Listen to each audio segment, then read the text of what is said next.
Mais t'as raison, je vois tellement de gens se prendre la tête sur l'acquisition de clients.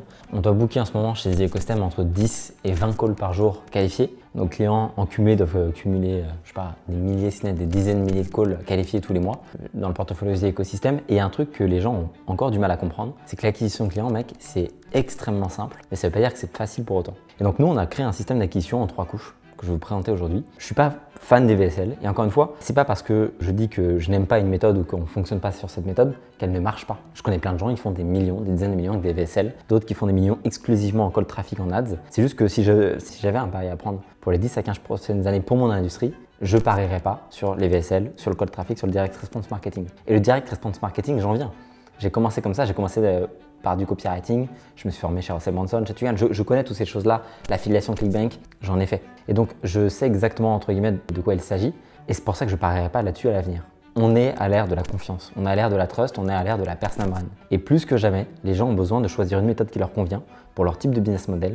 Nous on s'adresse uniquement au business en ligne, donc majoritairement du consulting, surtout des agences et des formateurs / accompagnement. Et les patterns que je vois tout le temps, c'est que ceux qui closent le plus cher, avec le plus de profit, le plus rapidement possible, avec les cycles de vente les moins longs, parce que ça c'est un autre sujet, c'est que les gens ne parlent jamais du cycle de vente. Si vous voulez avoir un business qui est sain, avec du cash flow, avec du profit, il faut réduire la durée de vos cycles de vente au minimum. Et donc c'est ce qu'on essaie de faire à travers notre stratégie de contenu, encore une fois en 3 couches. Notre stratégie elle est assez simple. On va avoir du contenu pour attirer le trafic, et du contenu qui va être là pour convertir le trafic. Et je dirais même qu'on a une 3e type de contenu. Alors c'est pas du contenu proprement parlé, c'est des actions, ça va être du retargeting, ça va être du setting pour relancer, aller récupérer les gens. Sur un marché qui est aussi profond que le nôtre, parce qu'en fait vous vous rendez pas compte de la taille de vos marchés de manière globale. Les total addressable market, je crois que si par exemple vous avez une agence de lead génération pour du BTP par exemple, les acteurs dans le BTP en France, je crois que c'est 500 000 acteurs. On ne se rend pas compte, avec 500 000 acteurs, vous pouvez faire littéralement 10 millions d'euros par mois. C'est vraiment énorme. Et donc, vous devez avoir un contenu qui, dans un premier temps, va attirer votre trafic, vos profils cibles, et un contenu qui va le convertir. Et pour ça, il va falloir avoir différents formats, différents concepts, et surtout parler de choses différentes. Sur le contenu qui va attirer votre trafic, vous allez parler plutôt de vous, de votre personal brand, de votre prise de position sur certains points. Pourquoi est-ce que vous êtes expatrié ou pourquoi est-ce que vous ne vous êtes pas expatrié? Quel est votre avis sur un type de funnel, sur un type d'expertise, etc., etc. C'est ce qui va vous permettre d'avoir un contenu qui est plus top of the funnel, qui va donc faire plus parler, être plus polarisant, être plus clivant et donc vous permettre d'avoir une couverture qui va être plus importante. Typiquement sur Instagram, un truc que je fais souvent, tiens viens voir, je vais te montrer. Ça c'est un truc que je fais souvent, de temps en temps. Je vais avoir sur Instagram directement un réel comme ce type-là, où là on a fait 108 000 vues. C'est un réel où je montre que je reçois ma voiture de Dubaï. Ce réel-là, il n'a pas pour objectif de convertir. Il n'y a personne qui va se dire, tiens, ce jeune, il a reçu sa voiture de Dubaï, je vais aller acheter chez lui. Jamais de la vie.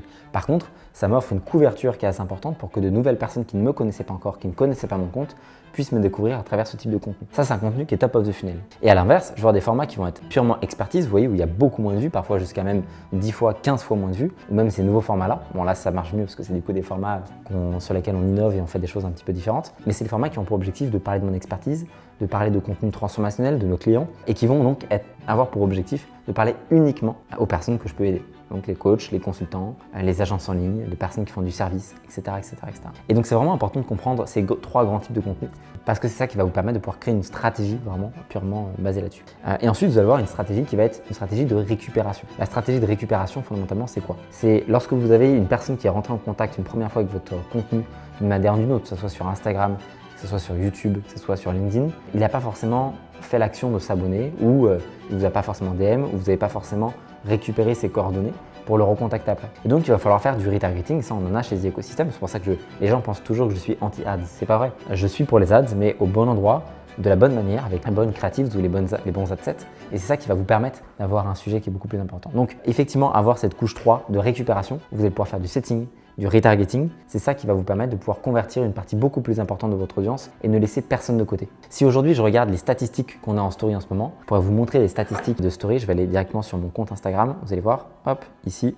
Si vous regardez, donc là c'est une story d'il y a 2 jours, on voit encore le nombre de vues, on a entre 8 et 10 000 personnes qui regardent nos stories. C'est entre 8 et 10 000. Et là c'est sur les résultats clients, je peux même vous montrer, vous allez voir. Ici on a Steven qui a fait 169 000 € signés en l'espace de 9 jours. On a Baptiste Auguet qui a fait 120 000 € en mars. On a Nathan Pitan, donc son agence, qui a fait 42 000 € en mars. Et on en a beaucoup d'autres, je vous ai montré la dernière fois sur un des réels. On en a énormément d'autres qui font des plus de 6 chiffres tous les mois. Et encore une fois, j'ai 30 000 abonnés sur Instagram. Avec 30 000 abonnés sur Instagram, on a un tiers de mon audience qui regarde mes stories. C'est juste énorme. Je ne sais pas si vous vous rendez compte, pour ceux qui sont sur Instagram de manière générale, c'est extrêmement peu le nombre de comptes qui arrivent à avoir entre 1 tiers et 50% des personnes qui sont abonnées d'audience active. C'est juste insane. Et pour ça, on le fait avec différents types de contenus. Encore une fois, avec du retargeting, et parce que tout ce qu'on poste a un sens dans la logique de ma personal brand et de là où je veux apporter de la valeur à mes clients et de là où je vais montrer pourquoi est-ce que la manière dont ils font ce qu'ils font actuellement ne fonctionne pas pour eux. Et donc, c'est tout le sujet, c'est d'apporter assez de valeur, d'apporter assez de stratégie pour que les personnes qui regardent votre contenu puissent avoir déjà des résultats gratuitement, sans même avoir dépensé le moindre euro chez vous. Et ça, c'est super important. Et donc, c'est pour ça que vous devez vraiment repenser votre stratégie de contenu. Et le fait d'avoir différents fonds et différentes formes, c'est ça qui va vous faire vraiment exploser votre stratégie de contenu et donc vos résultats avec sa stratégie.